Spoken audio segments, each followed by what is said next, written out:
On a parlé avec elle de BDSM, kinky.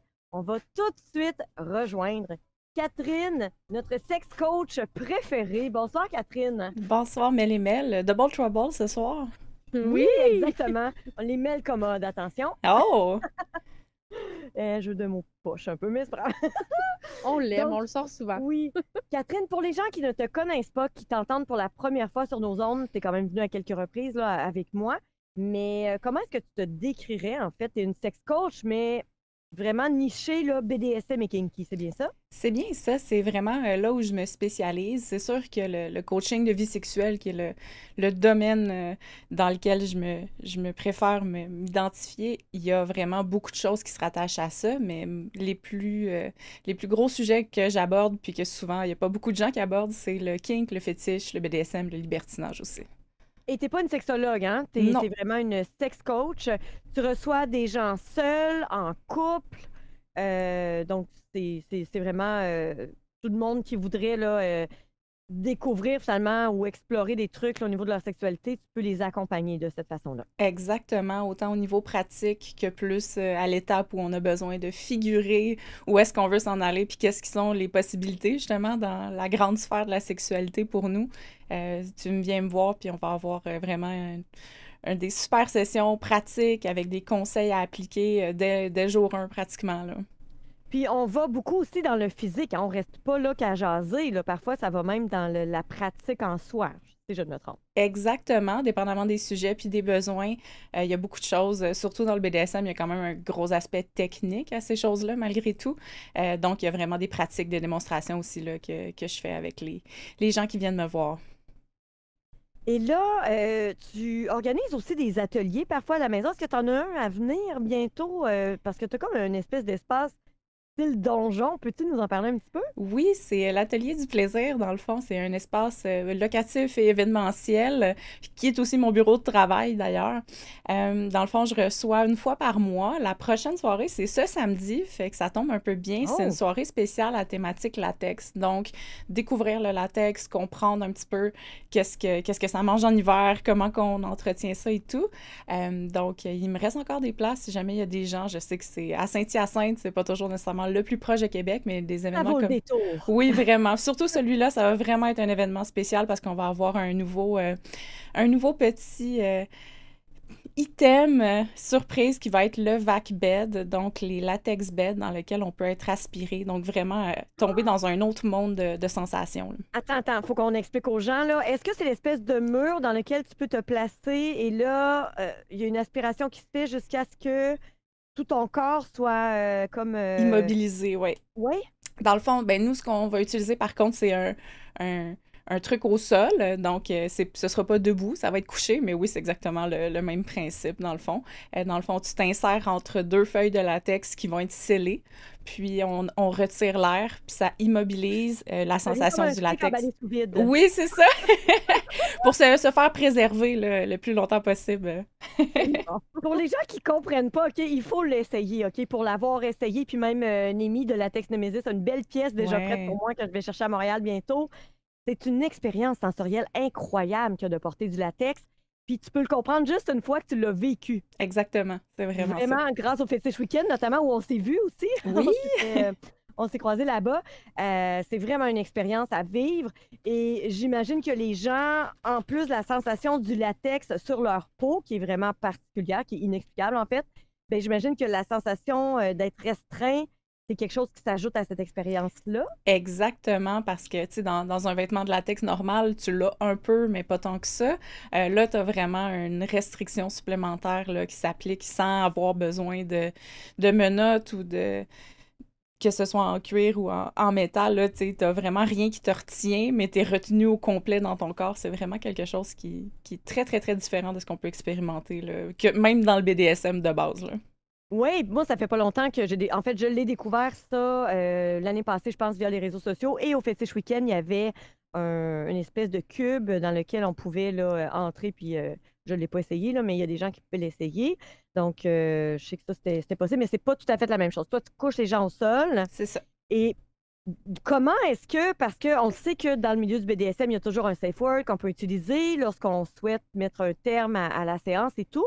Mais là, la personne étant pris, là, comme je le disais, là, comme un morceau de viande emballé sous vide, comment est-ce que la personne peut aviser que ça va pas? Il doit y avoir un tube, j'imagine, par la bouche pour que la personne puisse continuer de respirer, d'ailleurs. C'est sûr, oui, là, ça, on n'a pas bien le choix, sinon les sessions dureraient pas bien longtemps.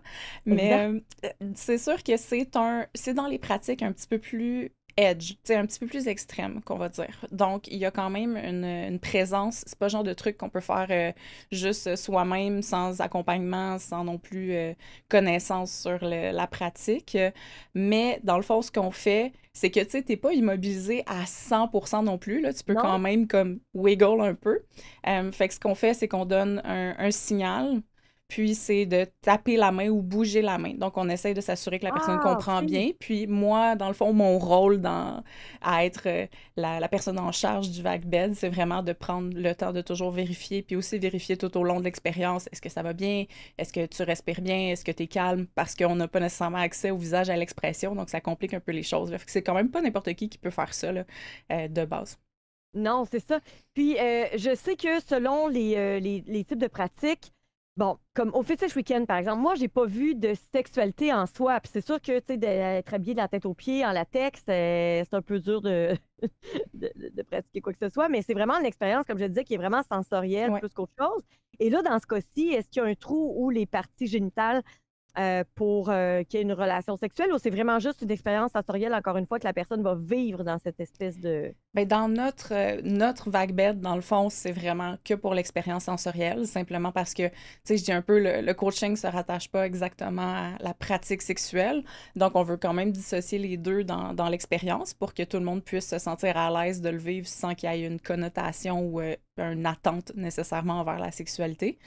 Mais il y a, oui, des modèles où il y a accès aux parties génitales, il y a des modèles que tu peux sortir la tête, d'autres que tu peux pas. Donc, tu sais, il y a quand même un peu de choix là, qu'on peut faire dans ces choses-là. Nous, il va être complet, donc l'expérience est vraiment complète. Le visage est couvert avec le corps couvert en entier aussi. Oserais-tu essayer ça, toi, Mel? Non. Ça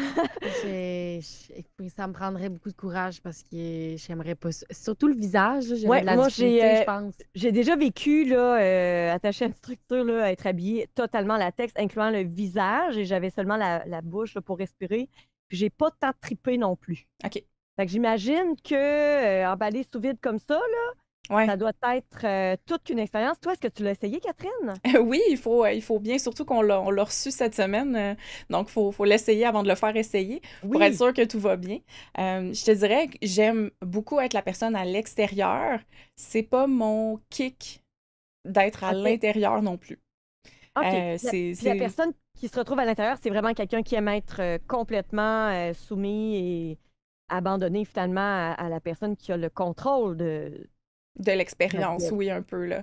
Il y a vraiment cette partie-là, mais il y a aussi beaucoup de gens qui passent par juste le côté sensation, donc sans nécessairement avoir l'aspect de contrôle mental, de dire, bon, mais c'est moi qui ai le contrôle sur toi vu que tu peux pas bouger dans le vac bed. Il y a vraiment aussi juste les sensations ressenties à travers le latex, qui est vraiment comme un effet seconde peau, où on peut venir Oui. jouer avec, justement, que ce soit des martinets, des floggers, de la glace, des chaînes. Donc, toutes les sensations deviennent vraiment très différentes quand on est à l'intérieur du latex en général. Fait qu'il y a des gens aussi qui aiment ça juste expérimenter à travers cette porte-là, là, cette entrée-là, dans le fond. Oui, ce que tu as expliqué, c'était ce que tu as nommé, en fait, c'est des types de fouets, si on veut, là, Ouais. faire une histoire courte. Et c'est vraiment la sensation, là, c'est vraiment, je vous le dis, là, mesdames et messieurs, essayez ça, là, vous faites que passer un doigt sur le latex, puis c'est comme la sensation est quintuplée, là. C'est vraiment un effet deuxième peau particulier. Exact. Et est-ce qu'il existe des modèles que, mettons, les yeux sont pas couverts, le nez, tu sais, que le visage est moins couvert que juste la bouche qui a comme un trou pour respirer? Oui, c'est ça, je disais, il y a vraiment plein de manières là, OK. de La faire un tête vague bed, là. Il y en a Puis, que la tête est complètement sortie, puis dans le fond, le seau plus est mon autour du genre. cou. Ouais. On commencerait de cette façon-là, je pense que ça serait mieux. Clairement, puis comme Mel le disait, il y a des structures qui sont debout, il y en a d'autres que c'est un cube, puis dans le cube, tu as vraiment une espèce d'effet de suspension parce que tu vas lever un peu les jambes, puis avec la succion, dans le fond, tu vas te tenir en place, mais un peu dans les Oui, airs. Fait que tu peux vraiment aller chercher là, différentes expériences, même dans le même concept. vraiment. Ben, merci beaucoup pour l'information. Au Québec, c'est relativement nouveau ou ça existe depuis, il me semble, j'en ai pas tant vu là, dans les dernières années. Ben, ça existe. Il y a des gens justement qui se spécialisent, mais c'est là où je dis qu'il faut pas faire ça avec n'importe qui, n'importe comment. Donc, c'est pour ça que c'est pas nécessairement affiché partout comme une expérience facile, du genre viens faire ça un samedi soir, tu sais. Exactement. Donc, là, on a des questions des auditeurs qui entrent. Mel, je sais pas si tu veux. Est-ce qu'il y a la possibilité de ne pas avoir de pommes dans la bouche? Ah, ben oui! Ah, les gens! Mais sérieusement, c'est vraiment méconnu. Puis c'est le fun parce que c'est ça le sujet principal. En fait, là, on a parlé du Vaxbed, mais c'était pas ça du tout qui était prévu. Mais on va s'en aller là, hein, parce qu'il y a beaucoup de préjugés et d'idées préconçues par rapport au BDSM. C'est pas parce que tu pratiques le BDSM ou le Vaxbed que tu as nécessairement besoin d'avoir quelque chose là, dans la bouche, là, voyons, Que ce j'ai soit oublié un le nom. gag ou une pomme. Un gag. Exactement. Donc, Catherine, on va y aller avec la chronique en fait qu'on a préparée pour ce soir. Et c'était comment parler de BDSM et de ses kinks lorsque vous êtes en mode rencontre. Ouais, quelque chose qui est vraiment pas facile à faire.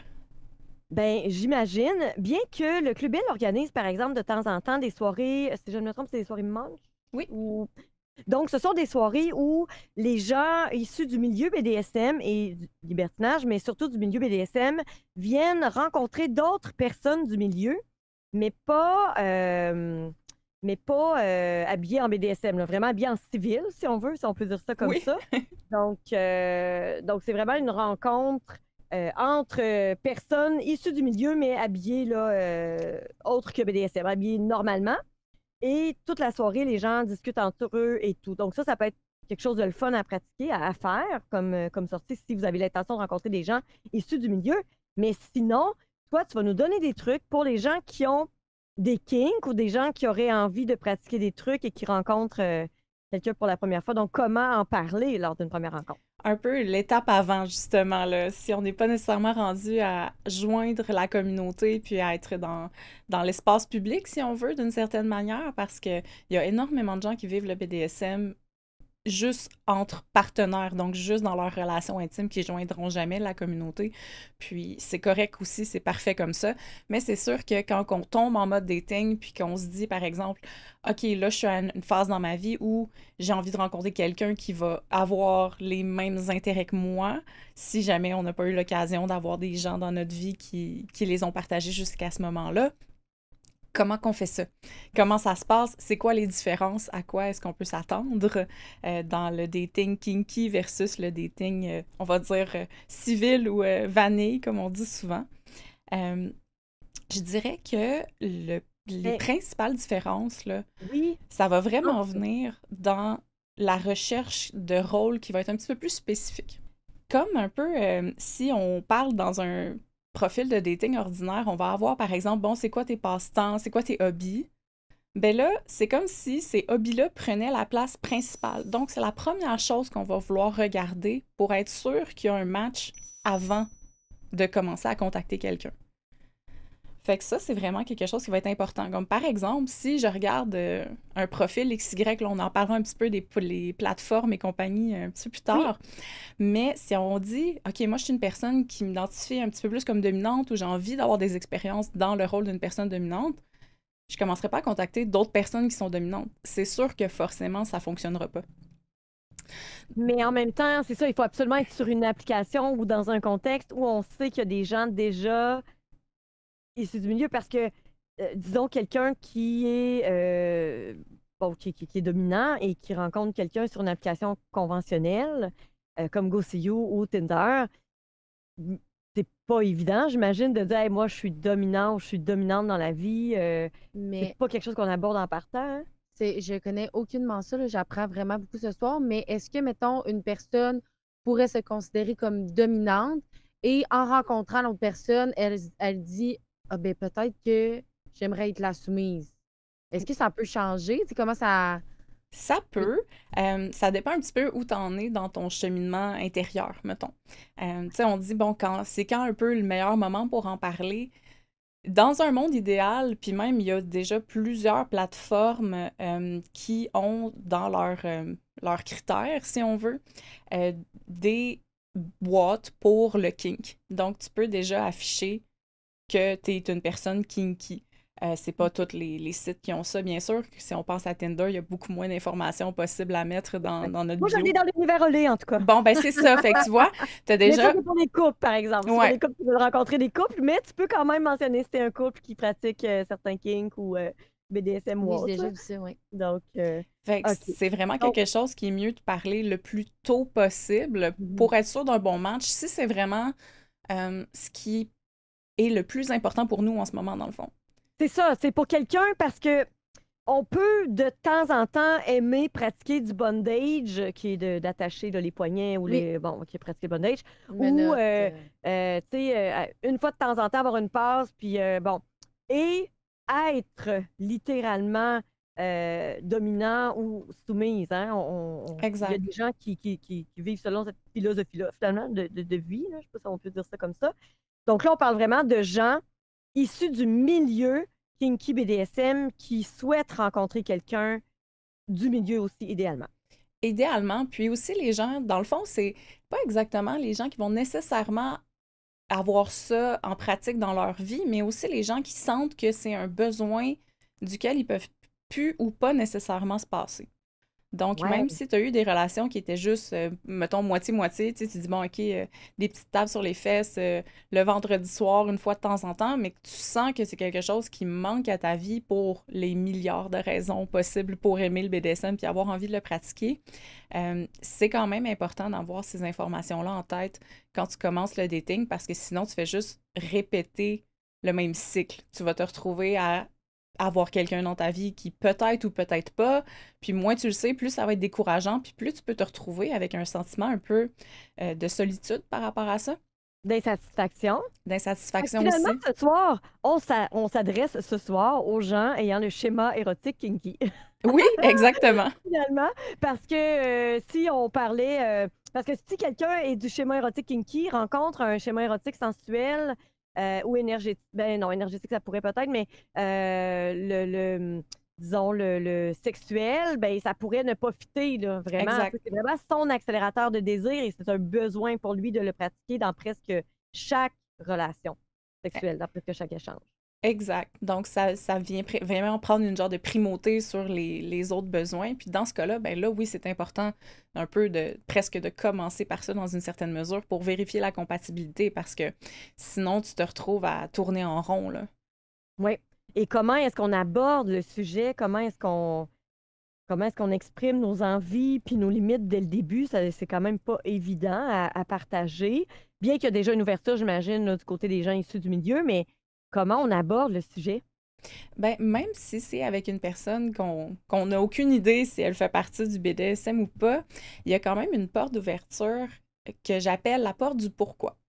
La porte du pourquoi, c'est connaître le pourquoi on est là. Pourquoi on est arrivé à développer cette attirance-là envers le BDSM, en faire certaines pratiques du BDSM aussi, parce que là, on utilise vraiment le BDSM at large pour inclure tout le monde, mais il y a toujours des choix, des préférences là-dedans qui vont se faire. Mais c'est de trouver l'approche, justement, interne. Donc, on veut pas nécessairement arriver à la personne qu'on rencontre. Mettons, tu t'assois pour le café, ça va bien, puis là, tu arrives justement au moment où, bon, OK, on va parler de nos préférences. On veut pas arriver à faire sentir à la personne que on est là en train d'exiger des choses. Donc, qu'on est comme, ah, moi, je veux vivre telle chose, puis là, si un peu tu fites pas là-dedans, ben ça marchera pas. C'est plus qu'est-ce qu'on veut vivre à travers les pratiques du BDSM. Donc, qu'est-ce qui se cache en arrière? C'est quoi l'aspect émotionnel, l'aspect vraiment intérieur, authentique à travers ce qu'on veut vivre? Comme si tu dis, OK, j'aimerais ça me faire attacher. Oui, OK, mais pourquoi? Pourquoi j'ai envie de me faire attacher? Qu'est-ce que ça m'apporte? Puis, j'ai découvert en accompagnant les gens dans ces aspects-là de dating, justement, que ça engage ton interlocuteur, dans le fond, à vraiment écouter ta personne et non juste pas se faire une idée puis tomber parfois, oui, dans le jugement, parce que ça peut arriver quand même. Fait qu'on arrive déjà avec une porte beaucoup plus authentique, beaucoup plus Oui, facile d'approche aussi. effectivement. Puis, oui, donc, vas-y. C'est correct? Le deuxième aspect qui est super important, ça va être justement dans la découverte du pourquoi. Ensuite de ça, c'est vraiment de savoir de quoi on parle. Si tu contactes quelqu'un, il y a un contact en ligne, tu commences à jaser avec elle, ça va bien, puis ça vient sur ce sujet-là, puis tu dis, ah, moi, j'aimerais ça être dominée. C'est tellement large, c'est tellement Mais vaste. oui! On peut pas assumer que l'autre va savoir de quoi qu'on parle, puis le fait d'assumer ça court le risque de se retrouver à mettre un peu le poids sur ses épaules, tu sais, de dire, OK, toi, informe-toi pour répondre à mes besoins. Puis là, c'est comme on veut pas tomber dans ce cycle-là. On veut être conscient, puis être au courant de ce qu'on veut vivre, puis de comment on veut le vivre. Comme ça, ben, on ajoute à la possibilité que l'autre personne fasse, garde, je connais pas ça, mais si tu m'expliques comment faire, peut-être que je peux me rendre jusqu'à l'envie de l'essayer et on verra. Et est-ce que tu pourrais nous nommer les différents types de domination? Parce qu'il y en a quand même plusieurs. Dans le Oui, milieu du BDSM, tu sais, on peut être dominé financièrement, on peut être dominé au quotidien. Là, il y a des gens qui pratiquent ça le 24/7, mais c'est en dehors de la chambre à coucher, là. C'est dans les gestes au quotidien. Est-ce que tu peux nous nommer un petit peu les différents types de domination? oui, ben t'en as identifié deux super bien. La domination financière qui est vraiment le contrôle financier d'une personne, aussi peut-être par la demande de cadeaux, ce genre de choses-là. Donc, c'est vraiment une spécialité sur l'aspect financier d'une relation. Tu as la domination 24/7 qui est, oui, le côté quotidien. Donc, on sort de la pratique sexuelle, puis le contrôle de l'autre, de la personne soumise, va s'étendre dans les tâches quotidiennes, la manière d'être au quotidien, d'agir surtout, d'être moins, là, mais d'agir, par exemple, dans la relation, donc avoir certaines attentes comme quand j'arrive le soir, tu vas devoir m'attendre à genoux à côté de la porte à telle heure. Donc, tu sais, ces petits rituels-là qui viennent agrémenter le quotidien un petit peu plus. Encore là, il y a des niveaux là-dedans, on n'est pas obligé d'aller en full mode protocolaire, mais c'est un aspect. Il y a des gens qui ont plus une domination de type, on va dire, un peu plus physique, donc qui va toucher un peu plus aux aspects du sadomasochisme, par exemple. Fait que ça, c'est une porte d'entrée, une attitude de domination, on va dire, sans être nécessairement des types, mais c'est une attitude envers la domination qui est tout à fait valide. Donc, associer ça à la douleur un peu plus physique ou les sensations plus physiques.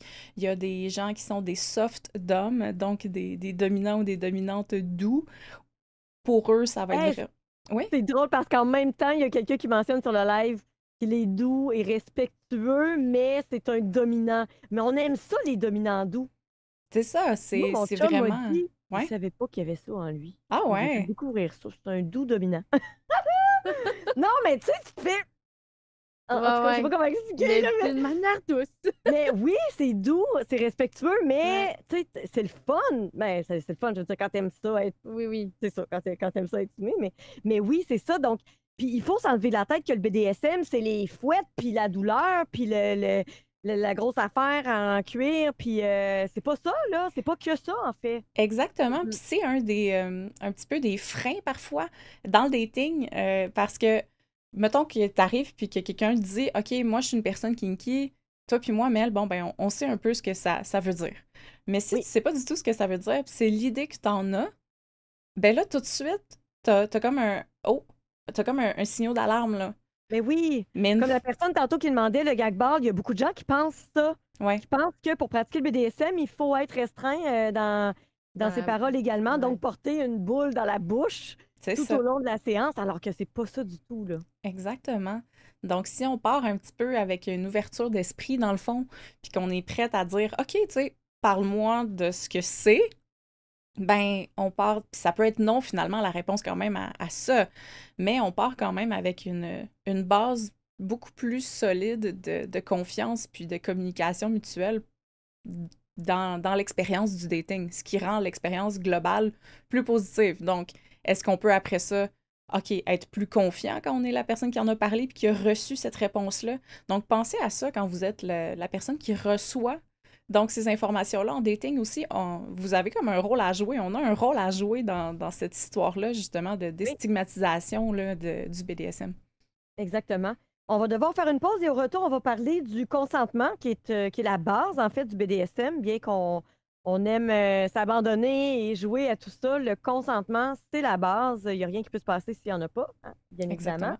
Et on va parler également des différentes plateformes et des outils adaptés aux adeptes de BDSM et du milieu kinky. Donc, restez avec nous, mesdames et messieurs. Vous êtes à l'écoute de la Sexploratrice sur les ondes de choix 98 heures Radio X. Comme je disais, on est de retour avec Catherine, sex coach, et ce soir, on parle de BDSM, on parle de dating dans le milieu BDSM pour quelqu'un là, qui souhaite rencontrer et qui pratique le BDSM et pour qui ça fait partie de son schéma érotique, donc il souhaite rencontrer quelqu'un du milieu également. Eh bien, on parle avec Catherine, sex coach, sur le sujet.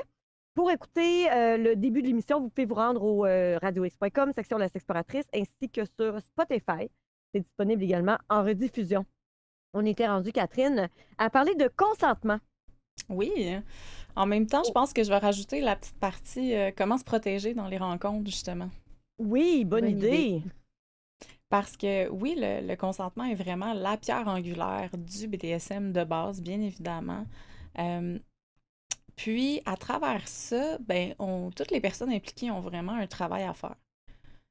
C'est pas que de demander le consentement qui est important, c'est aussi connaître ses limites puis ses attentes envers les différentes rencontres qu'on peut faire, que ce soit des rencontres purement kinky ou dans le but de développer une relation amoureuse qui inclut du kink. Oui, exact. Parce qu'il y a vraiment un aspect là-dedans qui vient rejoindre, si on n'est pas assez clair dans nos attentes, ben là, on court le risque d'aller trop loin, donc de dépasser nos propres limites. Puis si l'autre personne n'est pas au courant des limites qu'on a besoin d'avoir pour se sentir en sécurité ou même juste de base se sentir à l'aise dans l'interaction, ben cette personne-là ne peut pas le deviner. Fait que dépendamment de son expérience, elle pourrait faire des faux pas qui pourraient être absolument des erreurs, tu sais, puis c'est des choses qui arrivent, c'est des accidents, mais qui va quand même ternir à long terme nos expériences à travers ce milieu-là. Fait qu'on veut vraiment essayer d'avoir des limites claires pour nous. Il y a des outils pour ça, il y a de l'aide, bien évidemment. J'aide énormément de gens à figurer ce genre de choses-là dans mon quotidien. Mais de base, commencer à avoir juste une liste de ce que je pense aimer, ce que je pense pas aimer, ou ce que je sais déjà que j'aime et j'aime pas, et ce que je mets dans ma liste des peut-être est déjà un bon départ là, pour se dire, OK, après ça, avec ça, je peux communiquer un petit peu mieux. Si je ne me trompe, Catherine, il existe un formulaire en ligne auquel on peut répondre pour découvrir quel est notre type de kink. Est-ce que ça te dit quelque chose? C'est quand même assez... Oui, c'est un petit peu plus obscur, mais c'est bdsmtest.org. Si jamais les gens ont besoin, ils pourront me contacter, là, je peux l'envoyer. C'est pas le genre de choses qui se met facilement sur les réseaux sociaux d'habitude. Donc, mais c'est comme un site, tu réponds un peu comme les questionnaires de magazine qu'on avait dans le temps, là. Donc, tu réponds à plein de questions, puis avec ça, oui, il te donne une espèce de portrait global de quoi auraient peut-être l'air tes intérêts primaires. Donc, si jamais tu n'as pas poussé la réflexion tant que ça jusqu'à présent, ça pourrait être une piste là, pour commencer, là. Tu peux peut-être même découvrir des pistes ou des kinks que tu connaissais pas et faire « Oh, finalement, j'aurais peut-être envie d'essayer ça. » Exactement, ça aussi. Super. Donc, il existe également, je ne sais pas là, si tu avais fait le tour là, par rapport au consentement et tout ça. Ben oui, avant qu'on passe sur les plateformes, parce que ça va comme un peu découler de ça. Non, je pense qu'on va faire les plateformes en premier, puis après ça, je parlerai justement des interactions sur les dites plateformes. Oui. Donc, moi, je vais te mentionner, OK, celle que je connais. Tu me diras si ça fait partie de celle dont tu voulais parler. OK? Oui. Il y a Jalf, bien évidemment, jouer avec le fantasme.com, FetLive. Ensuite, moi, en voulant m'inscrire à FetLive, j'ai découvert une autre plateforme. Puis on s'entend, le FetLive, c'est pas que pour les rencontres. C'est pas que pour des rencontres, il y a aussi des rassemblements, des événements, là. Mais je suis tombée sur un autre site de BDSM et je me suis inscrite à celui-là par erreur au lieu de FetLive. Donc, je ne sais pas trop. Et l'Univers Olé, qui, lui, est vraiment plus pour les gens, oui, curieux là, pour le BDSM, mais c'est plus pour les gens vanés. Mais il y a beaucoup de gens qui le mélangent aussi un peu avec les plateformes BDSM. Donc, l'Univers Olé, c'est vraiment pour les couples ouverts à rencontrer d'autres couples libertins et ou kinky, en fait. Mais c'est ça. Donc, je ne sais pas si ça fait partie des apps que tu avais à proposer, celles que j'ai nommées. Oui, absolument. C'est sûr que, justement, j'avais cette discussion-là, cette réflexion-là avec un client cette semaine. Ça a donné que j'avais quelqu'un, justement, qui est sur ce cheminement-là en ce moment, justement, de commencer à apprivoiser le dating dans le monde du kink. Okay. Puis, j'exposais comment ton intention envers le BDSM va t'aider à choisir la meilleure plateforme pour rencontrer potentiellement. Si on parle, par exemple, de Jalf, Pour Jalf, vu que c'est quand même les deux plateformes, Jalf et Live, c'est quand même les plus connus. Ensuite de ça, si on va un petit peu plus large, on pourrait ratisser sur Field aussi ou Oui, OkCupid. oui. Tu sais, ça, c'est vraiment des apps qui vont avoir mis de l'avant aussi justement un aspect kink dans leur profil, dans leur possibilité justement de match de dating. Mais si on parle vraiment plus de côté communauté, donc moins rencontre, c'est vraiment les deux sites où vous allez trouver, le plus d'informations, aussi le plus de gens qui vont être concentrés au même endroit, parce qu'on sait pourquoi on est là. Si on est sur FetLife, il n'y a pas 1000 raisons. Puis la différence un peu avec ça, c'est que avec Jalf, il y a vraiment un aspect beaucoup plus sexuel dans le fond, dans la recherche. Donc, le côté mixé sexualité et BDSM est souvent plus présent sur cette plateforme-là. Tandis que sur FetLife, on va vraiment plus avoir un feeling de communauté. Tu parlais, OK, d'événements, que c'est possible d'aller là pour justement joindre des groupes, voir qu'est-ce qui se passe dans notre coin, puis aussi faire des lectures. Par exemple, il y a des gens qui tiennent des journaux sur FetLife, il y a des gens qui écrivent des histoires érotiques. Donc, il y a comme un univers... On peut poster que des photos, par exemple, de shibari ou de prestations, des trucs comme ça aussi, hein? C'est ça. Fait qu'il y a vraiment plus un focus, on va dire, peut-être un peu plus média social dans l'aspect Oui. moins rencontre. Fait que si on veut avoir un focus plus BDSM, tu dis, moi, c'est ça que je veux explorer le plus, sans nécessairement avoir un aspect sexuel qui est important ou qui prend beaucoup de place, ben là, FetLife, ça peut être la meilleure plateforme. Si on flippe, puis là, on dit, moi, j'ai vraiment plus un intérêt sexuel avec une partie BDSM, ben là, peut-être Jalf va être la meilleure plateforme pour trouver des personnes qui vont être dans le même état d'esprit, dans le fond. Et sur Jalf, il y a aussi des trucs un peu plus vanille, hein. On peut trouver là, des rencontres, on peut réaliser des fantasmes plus vanilles également qui ne sont pas nécessairement BDSM. Exact. Fait que c'est là où je dis aux gens, tu peux t'inscrire partout, mais tu dois pas avoir les mêmes intentions. Donc, fais des tests, oui. Va voir qu'est-ce qui correspond le plus si jamais t'es pas certain en ce moment, parce que quand on commence des fois avec ça, on n'est pas nécessairement certain de où on veut se placer. Mais faut essayer de comprendre rapidement que chaque plateforme va avoir des approches préférées. Donc, FetLife, si tu vas là pour cliquer sur des profils, contacter des gens à qui mieux, tu vas avoir pratiquement aucun succès. Exact. Donc, c'est vraiment quelque chose à garder en tête là, quand on navigue à travers les différentes plateformes. Même chose pour Tinder, même chose pour Field ou OkCupid aussi, là, ou même l'univers Olé, si un peu le même concept, si t'es pas un couple, puis que t'apportes des gens, ben ça marche pas. T'es pas à la bonne place. Et Field, Ouais. c'est bien ça. Comment est-ce que tu la situerais où entre la différence, disons, entre FetLife et Field? Comment tu la décrirais? Je l'ai pas exploré beaucoup. Je la connais, mais il y a comme tu sais, dans le sens où je suis pas en mode dating moi-même, fait que les dating apps, plus précisément, c'est Je moins... pense qu'il y a aussi beaucoup de gens issus de la communauté queer et Oui, autres dans Field, plus, je exactement. pense. Ouais, il y a OK, bon. vraiment un aspect inclusif qui est mis de l'avant, Oui, dans le fond, versus d'autres applications où c'est moins leur point de vente, mettons. Là, tu sais, c'est vraiment comme ça qu'ils veulent se distinguer. Puis, c'est vraiment une application de rencontre. Fait que c'est sûr que là, on va vraiment être en mode pure dating, façon de parler. Là, on ne cherchera pas des événements à joindre sur Field. Il n'y en a pas. donc pure dating. Sur FetLife, c'est plus un réseau. En fait, c'est de tout, hein. Il y a vraiment de Ouais, tout. Il y a des événements qui s'organisent, il y a de la rencontre, il y a du partage de photos, là, un peu comme sur Instagram. Il y a vraiment de tout là, sur FetLife. C'est quand même une plateforme le fun ouais. pour les gens qui veulent découvrir le milieu aussi. Alors que sur Jalf, je pense que c'est beaucoup plus, c'est ça, comme tu disais, là, du direct. C'est comme tu le dis, là, c'est vraiment, il y a plus la sexualité est beaucoup plus mise de l'avant. Mhm. C'est des photos très, très explicites, très crues et c'est droit au but, là. C'est beaucoup qu'on m'en a rapporté, du moins, là, tu sais, dans le sens où, Oui, justement, je la fréquente pas, mais ce qui me revient le plus, c'est ça. oui, exactement. Et donc ça fait le tour pour les plateformes.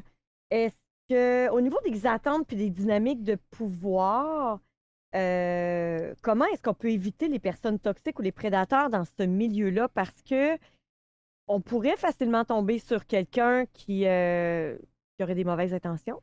Oui, ben, tu sais, c'est un peu. Il y a un aspect là-dedans qui est vraiment un peu comme le dating de base, du genre, rencontre pas des personnes sans dire à personne où tu t'en vas. Tu sais, il y a comme des règles de sécurité de base qui s'appliquent, bien évidemment, peu importe le genre de dating que tu fais. Mais dans la communauté BDSM, c'est que là, on vient rajouter un peu l'échange de pouvoir, dans le fond.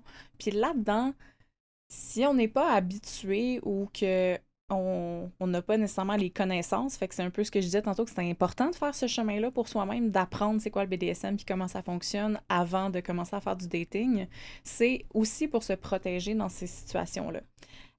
Parce que, disons qu'on se retrouve dans une conversation avec quelqu'un, bon, il y a eu un match, l'approche a été agréable, puis on dit OK, let's go, on s'engage. Ben, il y a quand même des espèces de drapeaux rouges là, à faire attention au niveau de l'interaction qu'on va avoir qui pourrait potentiellement, c'est pas nécessairement forcé, mais qui pourrait potentiellement signifier que soit la personne à qui on parle n'a pas nécessairement toutes les connaissances du BDSM, donc au niveau du consentement, du respect des limites, de savoir que les pratiques doivent être saines, sûres et sécuritaires. Donc, toutes ces espèces de préceptes-là, puis de philosophie qui composent le BDSM. Par exemple, on aurait des échanges qui commencent avec quelqu'un qui commence à donner des ordres immédiatement. Donc, dès les premiers messages, il essaie d'avoir un échange de pouvoir, puis des demandes qui sont faites, qui sont juste très straight to the point, justement. Autoritaire et Ouais. toi, t'es quelqu'un qui est là pour assouvir son besoin de pouvoir versus quelqu'un qui est issu du milieu, qui est dans le jeu et dans le... Qui veut bâtir une relation, tu sais. Ouais, c'est ça, qui veut bâtir quelque chose de solide. Là, c'est plus quelqu'un qui est centré sur ses besoins à lui, puis son envie d'assouvir son besoin de contrôle, finalement. C'est une possibilité. Donc, c'est un des premiers drapeaux rouges. C'est OK, là, comme je vais porter attention. Tu sais, tu peux continuer la conversation, c'est pas nécessairement dire OK, tu bloques automatiquement cette personne-là, mais c'est vraiment de tomber en mode alerte. Si on veut potentiellement, par exemple, rencontrer cette personne-là ou que ça aille plus loin que le virtuel, parce que des fois aussi ça reste virtuel, puis c'est parfaitement correct comme ça, là. Je veux dire, avoir des échanges chat, fantasmes, justement, juste de bâtir des choses qui arriveront jamais, c'est correct aussi, là, ça compte. Mais si on est vraiment dans un mode dating, on veut prendre attention à ce genre de choses-là. Aussi, si on a le feeling que l'importance de la négociation ou des questions qu'on pose à l'autre personne est diminuée. Donc, si on exprime des inquiétudes du genre, ah ben, tu sais, c'est ma première fois ou j'ai jamais fait ça avant. Puis là, la personne tout de suite tombe dans un ah, inquiète-toi pas, moi je connais ça, ah, inquiète-toi pas, tu vas voir, je vais te guider, ça va bien aller, sans nécessairement t'encourager à exprimer comme le pourquoi. Ben là aussi, encore une fois, on peut se retrouver à faire ah, tu sais, peut-être qu'on veut pas nécessairement aller plus loin là, avec une personne de ce type-là. Euh, Encore une fois, il faut comme checker plusieurs boîtes avant de dire, OK, cette personne-là est toxique ou pas toxique. Là. C'est pas juste s'il y a un petit drapeau d'alerte, bon, ben automatiquement, cette personne-là est une mauvaise personne. C'est vraiment pas ça. Mais on veut quand même avoir ça en tête. À l'inverse, souvent, on associe le côté des personnes dominantes avec les personnes qui vont avoir le plus de problèmes ou le plus de potentiel de risque. Mais il y a quand même un potentiel de risque important si toi, tu es une personne dominante puis tu as des personnes soumises qui t'écrivent avec des choses du type « tu peux me faire n'importe quoi ». Et oui, oui, oui. Quelqu'un qui met pas de limite, là. Exact. Parce que là, tu peux te retrouver, si tu connais pas ça nécessairement, tu te dis, ah, c'est intéressant, je peux faire ce que je veux, mais c'est jamais vraiment vrai. Fait que, Non, effectivement. Puis c'est toujours la personne qui est en position de soumission qui a finalement le réel contrôle parce que c'est elle qui, quand même, à un certain moment, peut décider de tout arrêter, même si elle s'abandonne à l'expérience, là. exact, tu sais, puis ce que ça nous dit un peu, c'est que cette personne-là n'a pas nécessairement fait le travail complet sur elle-même avant de se jeter un peu Exact. dans le BDSM, tu sais. Puis il y a quelque chose aussi de tellement important, mesdames et messieurs, à noter, c'est qu'à partir du moment où vous pratiquez, peu importe la forme de sexualité, à partir du moment où vous laissez une trace sur le corps de quelqu'un, bien, vous devez absolument avoir confiance en cette personne-là parce que dès le lendemain, et ce, malgré le consentement de la personne, si vous laissez une trace, cette personne-là peut revenir contre vous. Exact, il y a un Après aspect l'acte. légal, ouais, à ça. Voilà, donc, puis ça, c'est même si vous avez un contrat de signé, là, semble-t-il que c'est même pas valide. Ça Donc, invalide le consentement, en fait, dans le fond. c'est ça. Donc, tu ne peux pas consentir à... les termes exacts, je me souviens pas, mais c'est en gros, tu ne peux pas consentir à recevoir des blessures physiques. Donc, c'est comme une impossibilité, là. C'est ça, exactement. Fait que ça, c'est à prendre en considération quand tu rencontres quelqu'un, tu connais pas beaucoup la personne, ben, il faut que tu fasses attention, là. Oui, puis c'est des erreurs courantes que les gens font Ah oui. en entrant dans le monde du BDSM, en commençant à dater d'autres gens qui soient déjà dans le BDSM ou qui soient dans la découverte comme vous, si vous êtes à ce point-là. C'est de dire on va aller trop vite.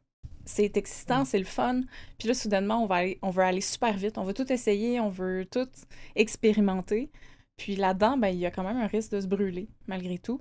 Et ou de, justement, tomber sur des personnes qui n'ont pas nécessairement les meilleures intentions. Puis encore là, tu sais, en termes de pourcentage, là, tu sais, on peut dire que c'est quand même petit, là. La plupart des gens, la majorité des gens dans le BDSM vont être des gens bienveillants. Mais il y en a comme dans toutes les applications, comme dans toutes les rencontres virtuelles, puis dans la vie en général aussi, là. Voilà, exactement. Puis les autres genres d'erreurs qui vont arriver souvent dans les approches. Fait que ça, c'est un petit peu plus quand on commence à avoir des messages avec des personnes. On veut écrire à des gens, le profil, on le trouve intéressant, donc on veut contacter. Ça va être, premièrement, de traiter les gens comme des machines à fantasmes.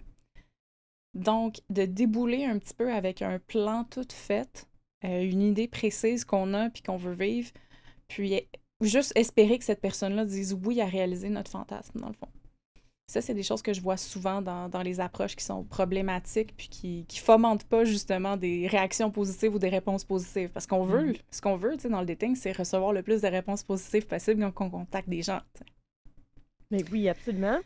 Donc, il faut pas négliger ces aspects-là, puis il faut pas négliger non plus l'aspect émotionnel puis psychologique de la dynamique qu'on va éventuellement développer avec quelqu'un si on commence vraiment dans une histoire un peu plus intime puis un peu plus de couple, comme on dit, dans le BDSM, qu'il y ait une sexualité incluse ou pas, dans le fond, c'est aussi important, il y en a quand même.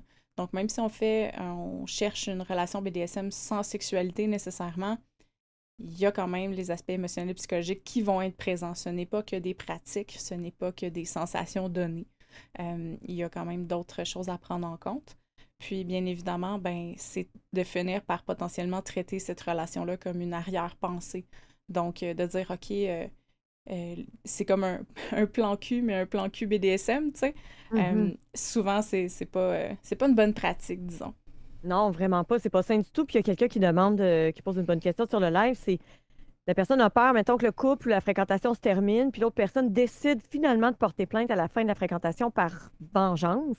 Ben c'est quelque chose qui se peut, là. Donc, c'est pour ça qu'il faut vraiment avoir confiance en l'autre personne. Puis prendre son temps dans le développement de cette Oui, relation-là, dans le fond, tu sais. absolument. Des one night BDSM, si vous faites pas ça avec des gens professionnels et habitués, j'éviterais, là. Exact. Moins Cat- bonne idée, mettons. Ouais, Catherine, exact. c'est déjà la fin. Déjà, Ça Oui, passe est-ce qu'il y a vite. quelque chose que tu aimerais ajouter, en fait? Est-ce que ça, ce sont tous des conseils que quelqu'un qui est justement en mode dating, qui est issu du milieu BDSM ou kinky ou qui souhaite ben, découvrir davantage de ce côté-là et rencontrer des gens issus du milieu, est-ce que tu peux les accompagner, toi, avec tes services de coach, de sex coach? oui, c'est vraiment quelque chose que j'adore faire, justement, que ce soit pour donner le courage aux gens de se lancer quand s'ils l'ont pas déjà fait, ou d'améliorer l'approche, le profil, puis l'attitude aussi, comprendre mieux le pourquoi on est là, puis qu'est-ce qu'on veut vivre là-dedans, quand on est déjà en mode dating, mais qu'on voit que ça fonctionne pas super bien. Donc, on n'a pas les résultats qu'on veut. J'ai donné beaucoup de trucs aujourd'hui, mais quand on est en coaching, on va vraiment en profondeur, puis je pousse les gens vraiment à venir se comprendre là-dedans, puis vraiment à essayer de créer des interactions qui vont être positives pour les deux parties, parce que dans le fond, ce qu'on veut venir à créer, c'est un monde du dating qui va être sain pour tout le monde, donc qui va être agréable autant pour les femmes que pour les hommes, puis que tout le monde se retrouve là-dedans avec la bonne personne le plus possible. Exactement. Et comment est-ce qu'on peut te rejoindre? Toujours sur Facebook, Catherine Sex Coach, super facile, sinon Catherine avec Instagram un K. aussi. Et c'est Catherine avec un exactement K, ce oui! que j'allais dire, mais le Catherine avec un K. C'est vrai que c'est important. YouTube aussi, ou sinon au catherinesexcoach.com aussi. Il y a beaucoup d'informations, beaucoup de vidéos que je fais qui peuvent déjà vous aider un petit peu là, à vous figurer, commencer à figurer votre parcours, là. Un gros merci, Catherine, sex coach. Ça a été un plaisir de te recevoir encore une fois. Toujours tellement intéressant tes interventions, vraiment. Tu es la bienvenue quand tu veux. Merci à vous deux. J'étais super Merci. contente de faire ça avec vous ce soir. Merci, bonne soirée. Bonne Merci soirée. beaucoup.